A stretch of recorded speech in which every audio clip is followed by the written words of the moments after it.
My first guest could never be accused of being lazy. She has a new TV movie, a new video. She's constantly raising funds for the William Holden Wildlife Foundation.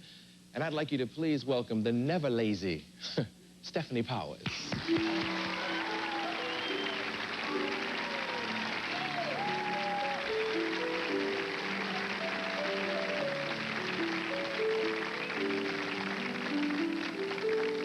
I brought you a little friend from the Los Angeles Zoo.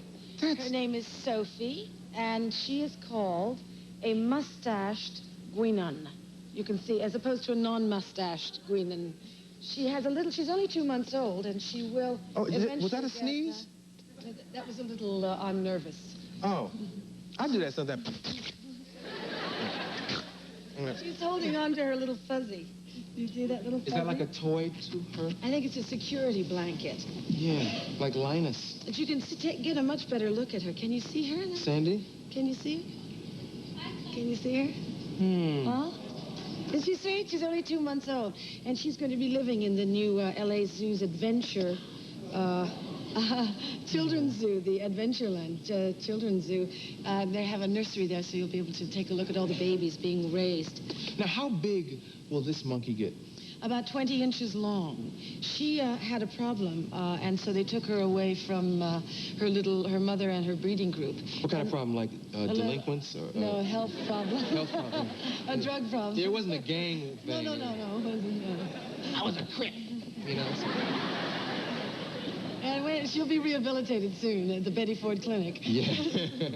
Check that out. But tell me about all your work with animals. Well, they seem to be my best friends these days. I've been going to Africa since about 1973, and I've obviously become much more involved as a result of the William Holden Wildlife Foundation than I ever knew I would be in the preservation of species and in trying to enlighten people to the extraordinary diversity of species and how terribly important it is for us to safeguard them. Yeah. How long have you been involved in this? Since 1982, we started the William Holden Wildlife Foundation, and basically what we do is we back up specific animal preservation with education. We have a breeding farm. We have 29 species that we're breeding in captivity. And then we have an education program which services about 3,000 students a year, all Kenyans or inter-African students who come from the Sudan or Tanzania or Botswana. We've had a lot of intermixing with other countries, which is very good for us because everybody has to learn what their problems are. Right, so you travel a lot. I do, indeed. I speak to an awful lot of people around the world, encouraging them to consider the plight of species very much in the light of the fact that they, clearly... That tail scared me for a minute, but... It's not prehensile. It's interesting. This is a monkey, but his tail is not another digit. They call that prehensile. When they don't have a prehensile tail, they won't swing from their tail. They use all their hands. And these are jungle habitants. Yeah. Can you see him again? Is he cute? Hi, sweetie. She's a cutie. How many animals do you have personally? Well, I have quite a collection, but on the ranch we have about 2,000 head. We have an only captive breeding herd of albino zebras. It's an albinized gene that we were out capturing some zebras many years ago for the government of Kenya, translocating them from one spot where they were being poached out of existence to another. And as we'd go out every morning about first light, about 5 o'clock in the morning, when the sun was coming up, we'd see this one zebra that was albinized. He had beige stripes instead of black stripes. And we thought every day we'd pass him, and he'd just watch us chewing whatever he was chewing, and he'd watch us go out, and he'd watch us come back. And the old hunters used to say that the animals seem to know when you're not after them. And one day we realized that probably a poacher would think he'd make a very nice rug. So we better catch him and try to move him to safety. And when we finally went after him, he stood and looked at us for the longest time as if he was saying, "It's all right." You got some Alarest in the back or something? You're a point killer. Yeah, terrible timing. All right. She's used to working alone. Yeah. Anyway, so the zebra was looked at us sort of incredulously, as if he was to say, wait a minute, you've passed me by for 5 days, and now you want me suddenly? Yes. And finally he took off. We caught him, and now he's breeding happily, and we've got 17 white zebras. Wow, that's great. The work you're doing is great. This monkey has like a blue face. It has a blue face, yes. And it will become a bit bluer, obviously, when she gets older. And hopefully she'll be breeding quite happily here with her fellows. That's a very, this sort of behavior that she's doing right now is to, is her protection, but it's her submission as well. We all, like a dog rolling over to another dog, or even to human beings, they show this sign of submission. That's amazing. A blue face. If a guy has a blue face, he's wearing the wrong size shoes or leather pants or something. That's very pretty. We'll take a commercial and we'll come right back. We got a lot of things to talk about.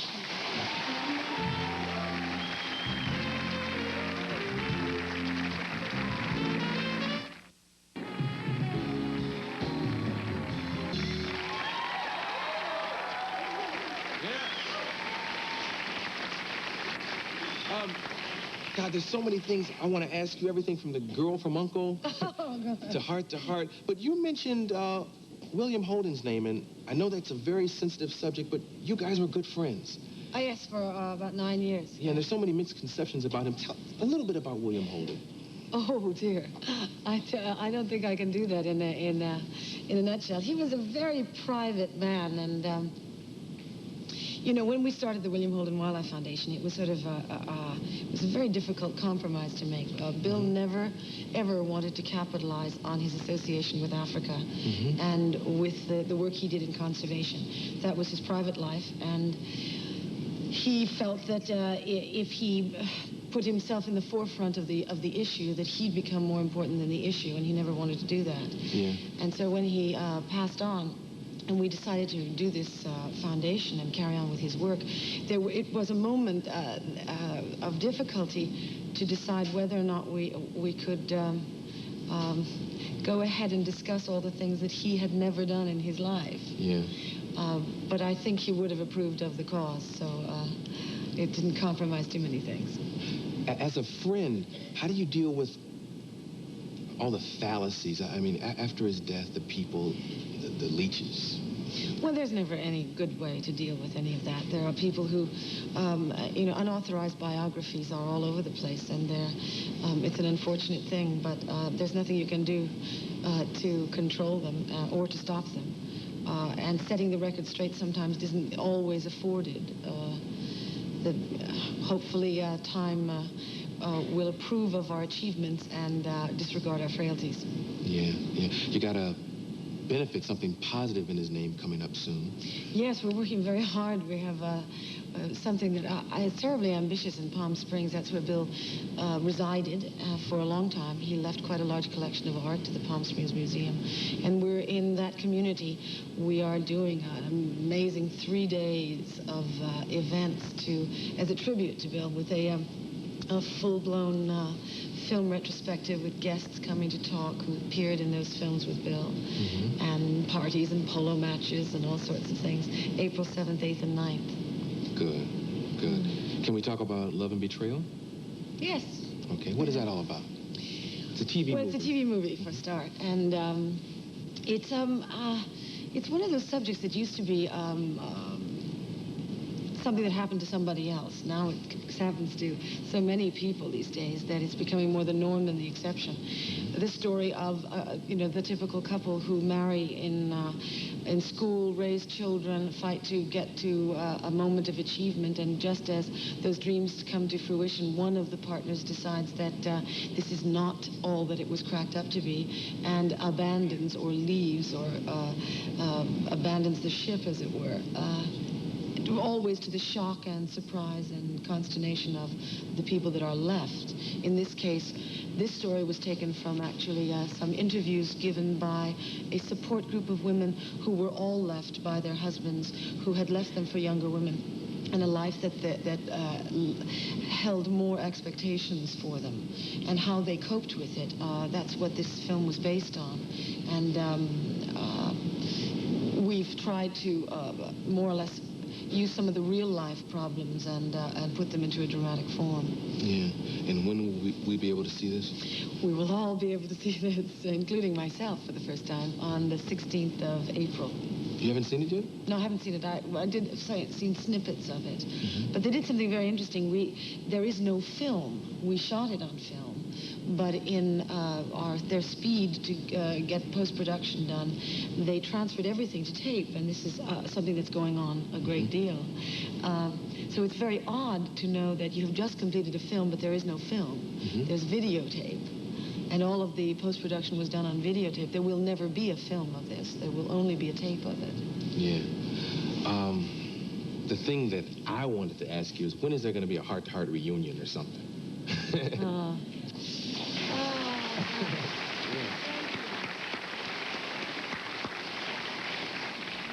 Your mouth to God's ear. I wish there were going to be one. There's nothing I'd like more, and I think R.J. feels the same way. I know he does. It's one of those things, you know, sometimes there are business elements that don't seem to gel, and we don't seem to be able to come to, there don't seem to be enough people who really want to do it. I want to do, we all want to do it, lots of people want to see it, but then behind the scenes, I don't know that there's that much motivation to do it. Maybe you'll write some cards and letters or something.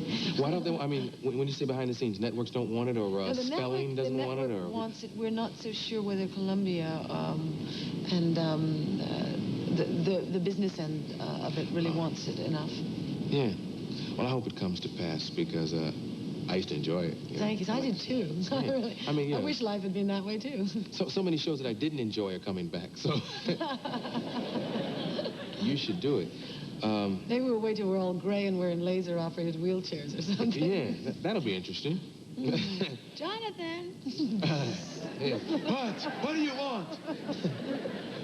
Oh, gosh. I said you were busy, and you are. You ride horses, and I got tapes and all kind of stuff that we could talk about, but we got to go. This is your horseback riding. Yeah, and horse care.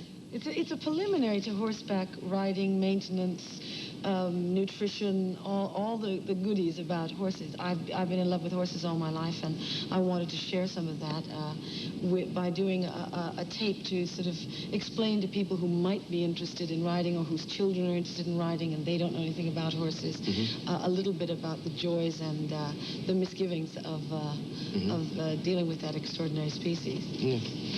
Well, I thank you. Oh, this says frisky business. No, I'm just kidding. I'm glad you stopped by. Thank you, It's a Anthony. pleasure. How about it for Stefanie Powers? Come back.